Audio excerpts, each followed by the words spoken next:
বাঁচতে হলে আবেগ ও বাস্তবতা বুঝতে হবে। যদি এই দুটোর মর্ম ভালো করে বুঝতে পারো তাহলে তুমি ভালো থাকবে। কোথাও ছোট হতে হবে না। আবেগ ও বাস্তবতার মধ্যে রয়েছে আকাশ আর পাতাল তফাৎ।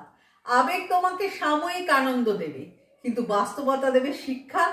আবেগ ক্ষণস্থায়ী আর বাস্তবতা হলো চিরস্থায়ী। প্রেমটা আবেগ আর বিয়েটা বাস্তবতা।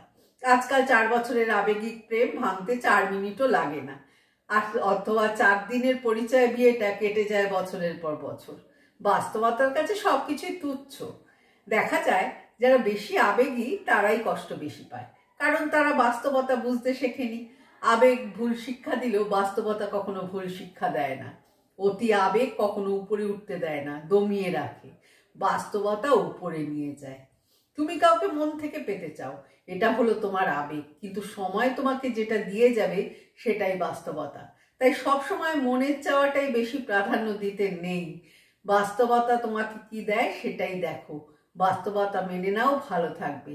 তাই হুট করে কারোর প্রতি জুড়ে আসা আবেগ নিয়ে কখনো মেতে উঠো না, কারণ হুট করে চলে আসা আবেগ বেশিক্ষণ থাকে না, ফুরুত করে কোথাও হারিয়ে যায়।